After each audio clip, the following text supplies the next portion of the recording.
Hello kids, if I have a doubt on internal heart, if I want to know the internal morphology of the heart, what are the major parts, what are the major important things what I can remember.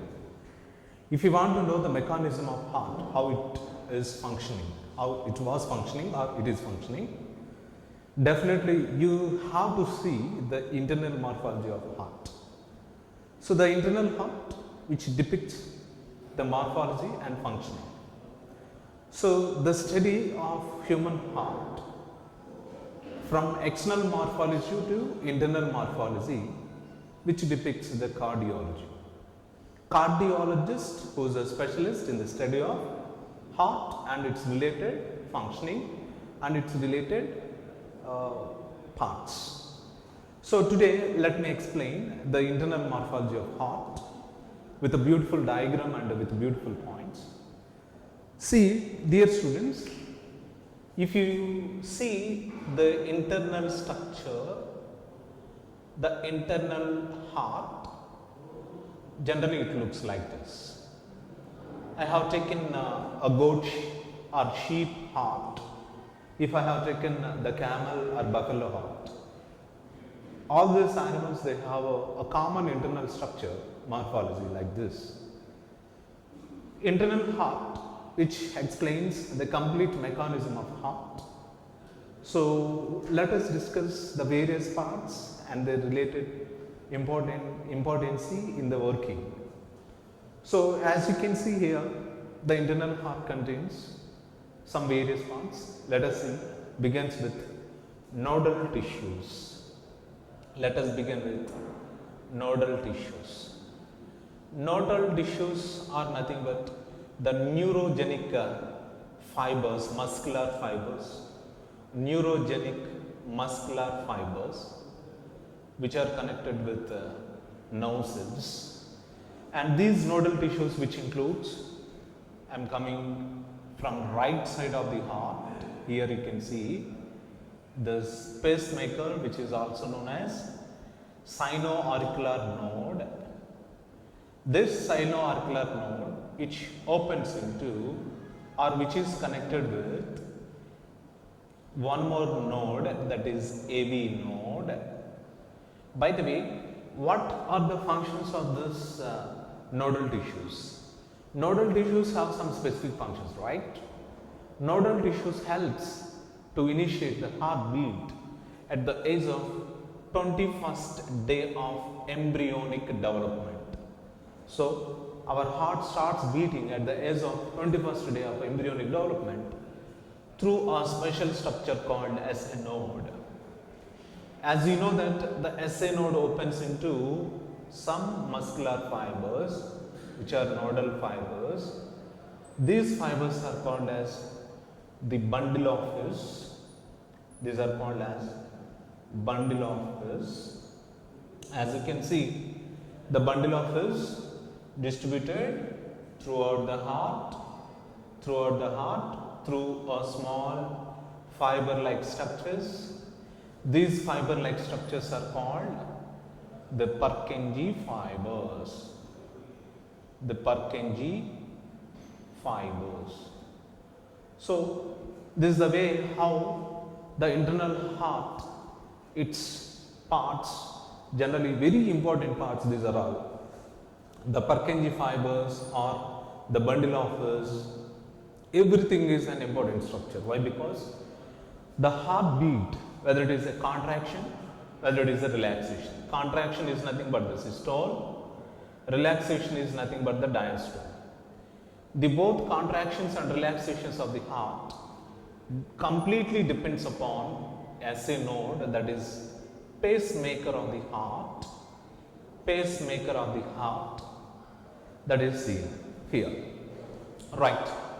Not only these, and you can see some various parts like there is a muscular structure in between atria and ventricle. This muscular structure, you can see here, this is the wall. So the wall generally separates the auricle and ventricle like this. So this muscular structure is called as which is present on right side. I am talking about right side. So this muscular structure is called as right auriculoventricular septum. What do you mean by septum? A septum is a muscular structure, muscular fiber, which separates right atria and right ventricle, right auricle and right ventricle. And whereas in the left side also, as you can see, even in the left side also, as you can see, a septum which is called left auriculoventricular septum. So here septum, what do you mean by septum? A septum is a muscular structure which separates the two chambers on the respective sides of the heart. Anyway, as you can see, this is, what is this blood vessel called? As you can see there, this is a pulmonary arch, right? And this is called as pulmonary semilunar valve, pulmonary semilunar valve.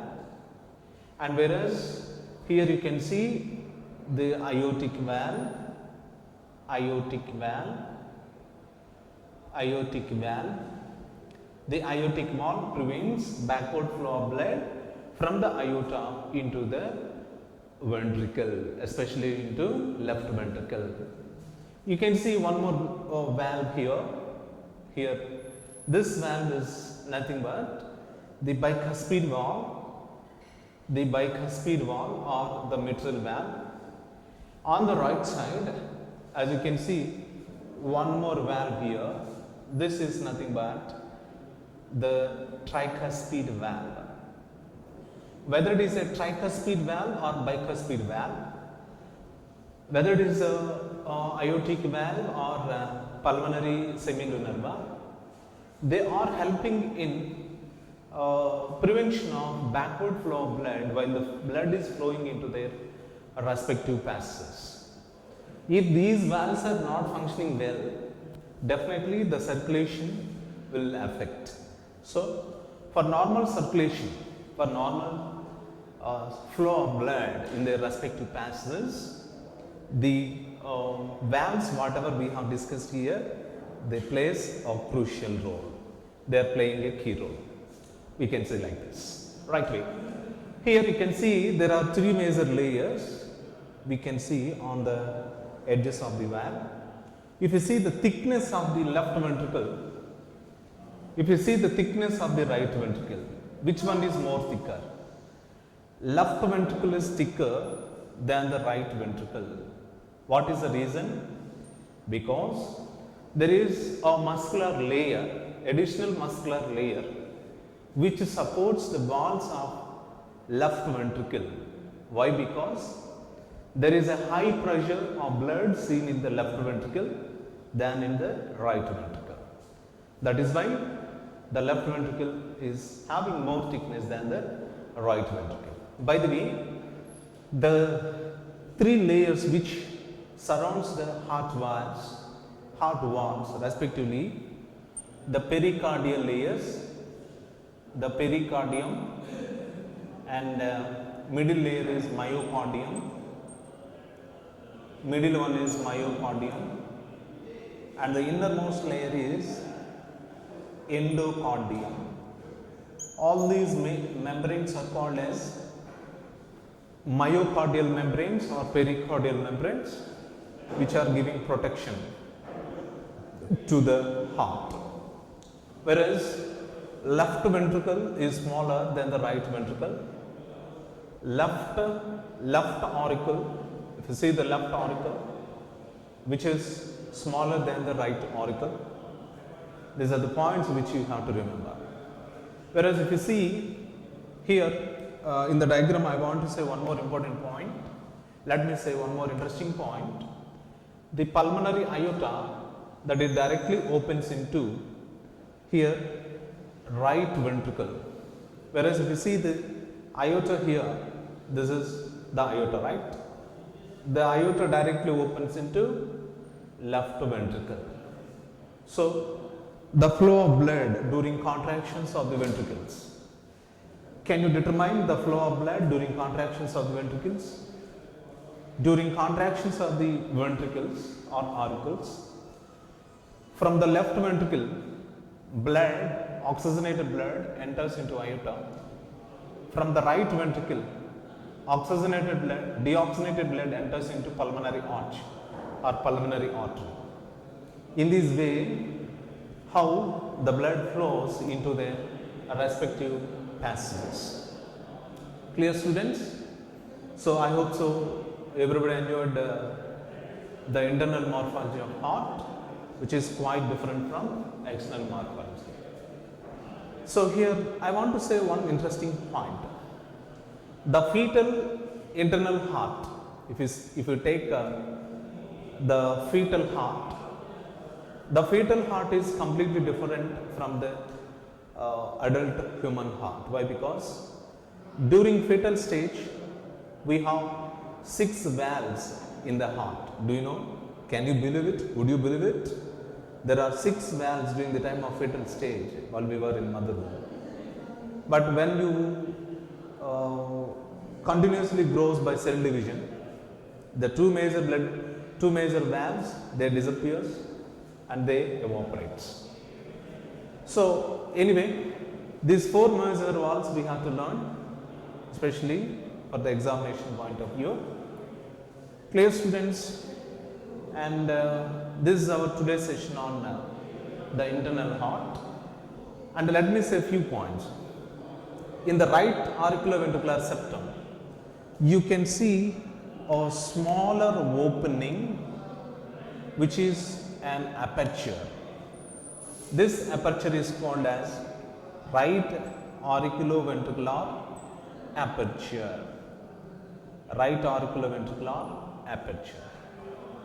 And whereas here in the left side, there is an aperture in the left auriculoventricular septum. That aperture is called left auriculoventricular aperture. What do you mean by an aperture? An aperture is nothing but which depicts a small opening in between the two structures. Now let me say the final point. Here left auricle and right auricle separated by interauricular septum. Left ventricle, right ventricle separated by interventricular septum. Now in the right auriculoventricular aperture, you can see the valve called tricuspid valve.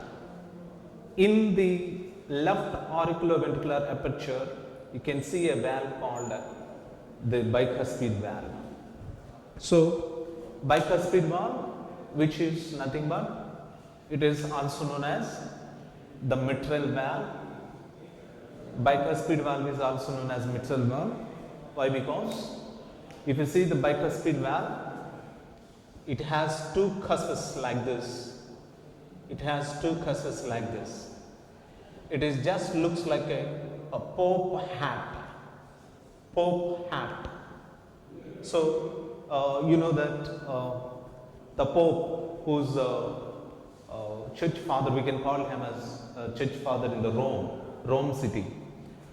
His hat generally looks like